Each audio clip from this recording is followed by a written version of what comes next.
Oke, jadi sekarang kita mulai dengan topik yang terakhir, ekonomi. Silahkan, Bang. Oke,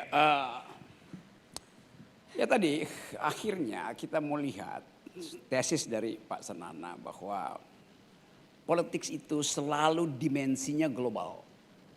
Demikian juga sejarah itu. Demikian juga ekonomi itu. Jadi tidak ada ekonomi Indonesia, ekonomi Timor Leste, adanya ekonomi dunia. Tidak ada politik Indonesia, politik Timor Leste, adanya politik dunia. Itu mengingatkan saya pada tesis, kalau saya lihat Pak Rektor yang belajar filsafat tentang Hegelian mode of thought. Cara membaca sejarah seperti Hegel melihat bahwa dunia ini adalah kombinasi dari berbagai kekuatan yang bergerak secara bersama untuk menghasilkan ide terbaik.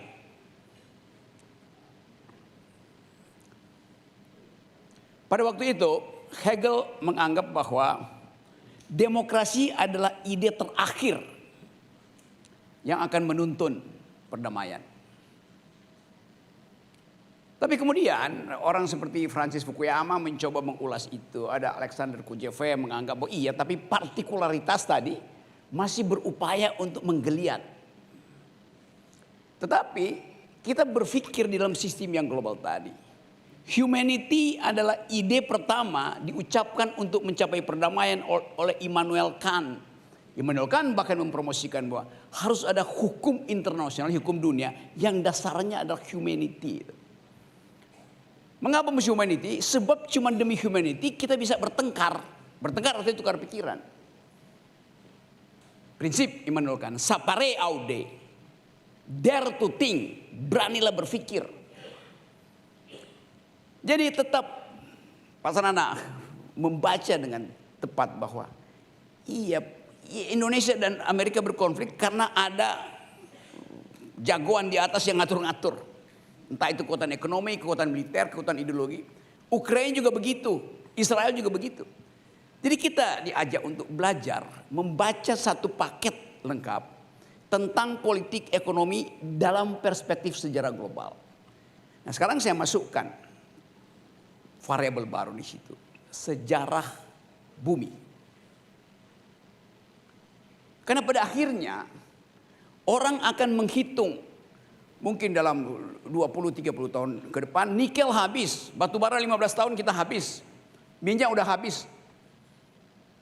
Amerika gasnya masih 300 tahun dia cadangannya.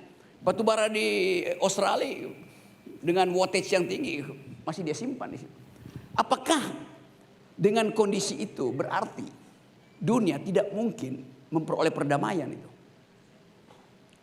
Akan ditentukan lagi oleh kekuatan-kekuatan real di bidang ekonomi maupun militer.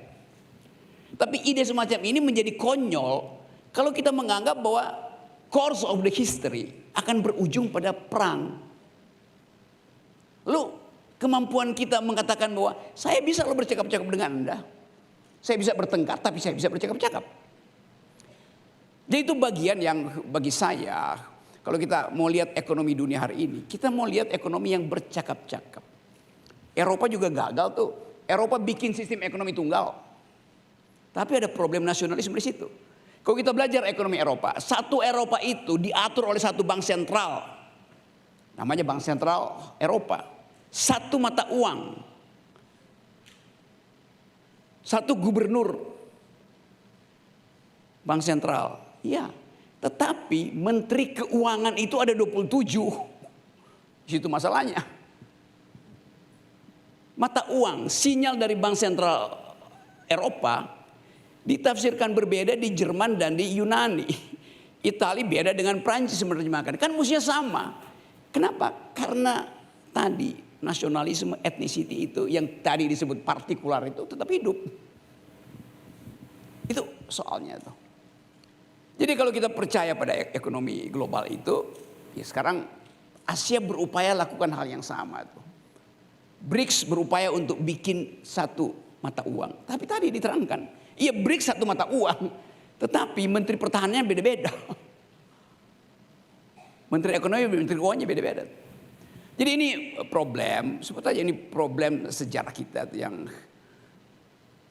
dalam satu penggal tertentu selama hampir 2 dekade atau lebih mendekati 3 dekade, Pak Sanana tuh mengerti bahwa kekacauan ini disebabkan karena aturan moral dunia itu tidak utuh. That's the point. Nah, kita semua berupaya untuk masuk, menyodorkan kembali. Kalau begitu, aturan moral apa yang bisa membuat kita panik melihat keadaan yang serba uncertain di situ? Yaitu soal lingkungan. Dan semua orang sekarang ada dalam percakapan itu. Orang bicara tentang efek katastrofi dari teknologi. Tapi sekali lagi, kembali pada Hegel tadi. Karena itu satu-satunya referensi kita untuk melihat bagaimana cara melihat dunia secara holistik itu. Hegel belum memikirkan nasib bumi, dia memikirkan nasib negara-negara bangsa tuh. Dia memikirkan nasib sistem internasional tuh. Tetapi variabel baru masuk di situ sehingga yang harus kita andalkan adalah pandangan anak-anak muda tentang nasib bumi. Nah, saya masuk dalam perspektif ekonomi yang dibasiskan pada daya dukung lingkungan. Satu waktu saya ada di Budapest, Hongaria, negara yang sekarang juga mulai dipertanyakan demokrasinya karena otoriterisme jadi tinggi di Hongaria. Di satu warung kopi datang anak-anak muda Eropa. Anda dari Indonesia? Iya. Silakan cicipi kopi kami. Saya bilang, saya di Indonesia punya kopi yang enak. Namanya kopi Gayo dari Aceh. Anak itu bilang, oke. Tapi ya, enak. Iya. Saya bilang, kopi Gayo tuh enak. Bukan baik. Nah, kopi Timur paling baik.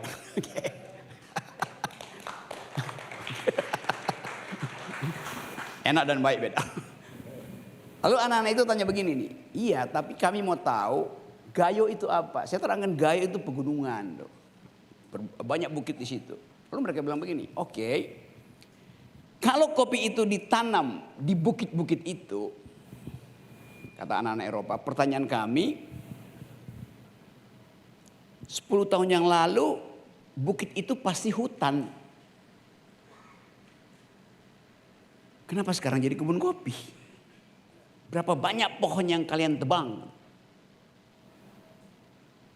Mereka sekarang punya peralatan untuk taruh satelit untuk baca. Sehingga dia bisa bilang kopi yang Anda minum, kopi Gayo itu ditanam di bukit keberapa, nomor berapa. Secara virtual mereka kasih nama. Jadi mereka akan ban Indonesia, kopi yang enak itu, kalau mereka tahu itu hasil dari deforestasi. Anak muda Eropa berpikir begitu. Karena bagi mereka nation gak penting, yang penting bumi harus diselamatkan. Satu waktu saya ada di Warsawa, di Polandia. Saya lagi ke sekolah di situ, tiba-tiba ada anak angkat tangan. Saya dengar hilirisasi adalah kata kunci di Indonesia. Hilirisasi. Oke, benar. Mereka bilang nggak ada soal. Hilirisasi artinya ada nilai tambah diberikan pada energi dan hasilnya ada energi yang clean, yang bersih itu. Tapi bagi anak-anak Eropa yang dia pertanyakan bukan apa yang ada di hilir, tapi apa yang ada di hulu. Pertanyaan dia, apakah energi bersih di hilir dihasilkan oleh politik yang bersih juga di hulu? Bagaimana kalau di hulu pemain nikel itu, pemain batu bara, pemain sawit hanya 5 orang? Di mana demokrasi? Jadi dia ingin supaya yang bersih di hilir dihasilkan oleh kompetisi yang bersih juga di hulu. Bukan sekedar ditunjuk oleh presiden atau menteri itu. Yang sekarang terjadi di Raja Ampat. Ditunjuk oleh menteri doang. Jadi perspektif anak muda ini menganggap bahwa ekonomi itu harus didampingi atau bahkan disubordinasikan pada ekologi. Ekologi first itu. Nah, perspektif ini betul-betul jadi bacaan politik, bacaan hukum, bacaan kebudayaan, bacaan filosofi baru. Nah, kita bicara tentang green economy, carbon trading. Tapi bagi mereka, mereka akan tuntut. Demokratik nggak pengambilan keputusan tentang carbon trading misalnya. So, back into square one. Demokratik imperatif itu harus dihasilkan lebih dahulu sebelum kebijakan politik di bidang ekonomi, lingkungan diputuskan.